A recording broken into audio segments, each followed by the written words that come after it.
Main difference, you say, between the rich and poor lies in what we teach our children about That's money. correct. Really, Very much so. And it's a mentality. It's a total way of thinking, right? Exactly. Yes. And it's really easy to change if you're willing to change the way you think. For instance, my poor dad was a very good man. For Japanese, he was 6'4", very smart, academic genius. But he always said to me, you know, go to school, get good grades, get a job and work hard, save money. And my rich dad said, well, if you want to be rich, that's not the way you do it. And he, instead of working for money, my rich dad taught me how to have money work hard for me. And that's why I've only had a job 4 years of my entire life. Other than that, I'm building companies or I'm investing, and that's all I'm doing. My message to people is, you know, why struggle for money when you don't have to? You know, it's that really simple if you have good advice. The problem is money is not taught in school. And so what we do is we oftentimes follow in our parents' footsteps. We may do different jobs, but we oftentimes follow in the same financial patterns. And my rich dad used to say, you know, he says, you can't end poverty by giving somebody money. Giving a poor person money keeps them poor longer. Yeah. And that's what breaks my heart, because I want to help people change the way they think about money. That's all it is. Yeah. And I think one of the most important things is that I noticed, I think my rich dad, my poor dad, was the vocabulary. My poor dad was a PhD in education, very smart man, but he had the vocabulary of a school teacher. And my rich dad had the vocabulary of a rich man. And so when I say to people, what's the first What do you mean thing? by vocabulary? Well, I know what the word means, but right. what kind of vocabulary? Well, I used to sit around the dinner table and listen to both dads, and one would talk about algebra and geometry and trigonometry. Nothing of this ever made me any money. Mm-hmm. And my rich dad would sit there and he'd talk about return on investment, assets, liabilities, discounted cash flows, etc. And a lot of people, you know, what you just said about your house is a liability, it's not an asset. Most people think it is their biggest investment. Yes, and that's one of the biggest middle-class traps. They say, my banker says my house is an asset.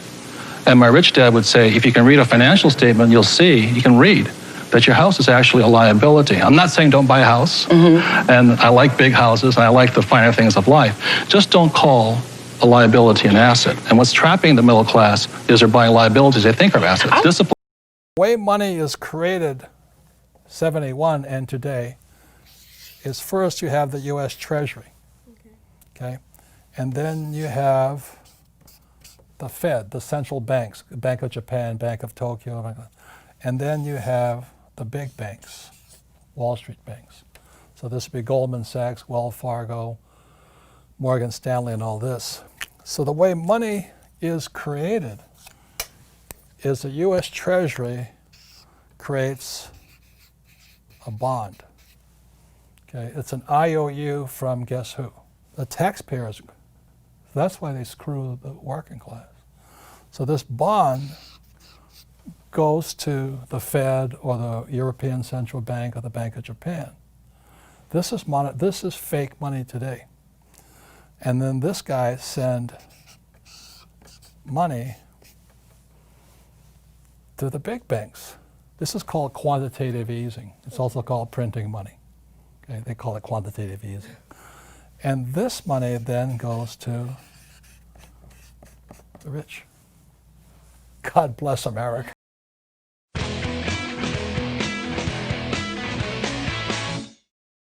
One of the more important lessons my rich dad taught me, he said there was 4 types of people in the world of business or money, whatever he said. And this here are the 4 different types of people, and he called this the Cashflow Quadrant.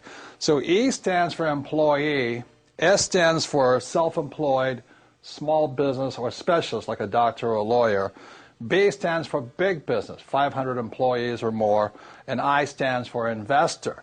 Now the distinction here is this, is that each of these are 4 different types of people. They have 4 different tax laws for all 4 different types of people, and this is throughout the world. But it was my poor dad who always said to me, you know, son, go to school so you can get a job. So my poor dad wanted me to be an employee like him. And there's nothing wrong with that and all this, except the tax laws are the worst for employees. As Warren Buffett says, you know, he, as a business owner and investor, he pays a lower percentage rate than the employees. And many employees are having a tough time today. Not only is there high gas prices, but there's going to be higher taxes. My mother wanted me to become a doctor or a specialist or a small business person. And I said to my mom, S stands for smart. She says, you got a good point there, because I didn't do well in school, so I wasn't going to make it there. It was my rich dad who advised me to become an entrepreneur or a big business owner like Bill Gates or Steve Jobs, Michael Dell, all those guys that created Facebook and Yahoo and all this, or Google. And he wanted me to become an investor. So he started me playing the game of Monopoly, 4 greenhouses, 1 red hotel. So I learned to be an investor and I learned to be an entrepreneur. So the good news is, if you want to get rich, you can get rich in all 4 quadrants, okay? That's up to you. So if it's time for you to move from the E or the S over to the B or the I, the entrepreneur or the investor, then welcome. The Rich Dad website is the website for you. So you look at why silver could be the best investment of all. Look at what's happening.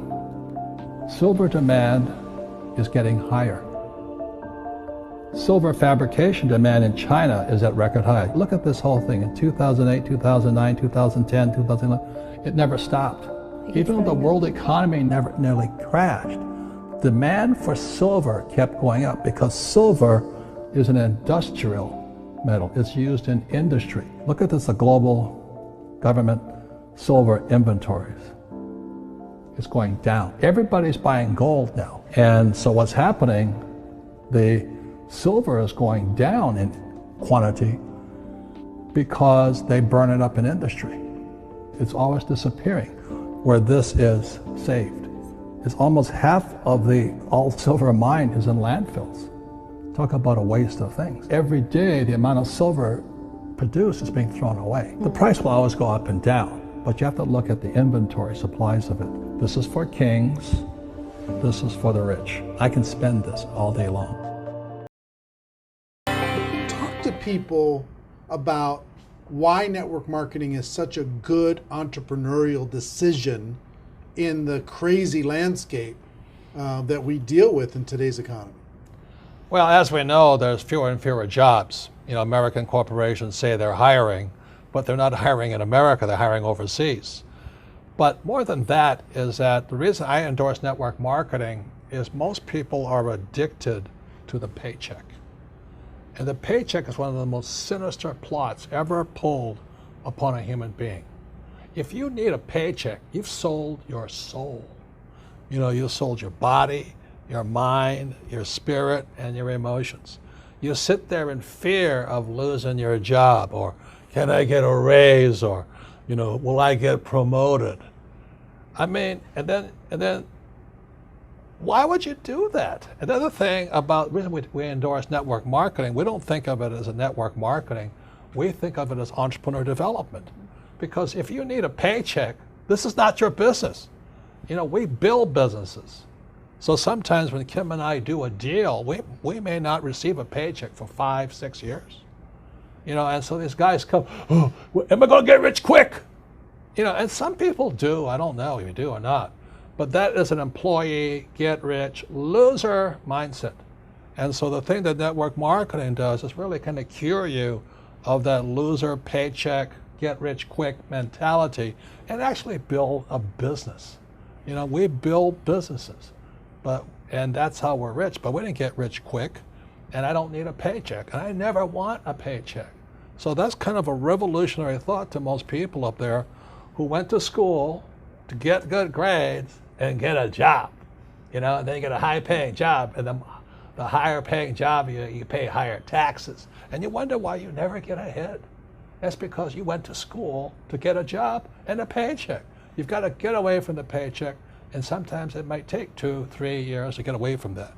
And that's what network marketing teaches people. It's an entrepreneur's mindset, it's an entrepreneur's spirit, not a loser employee, I need a paycheck mentality.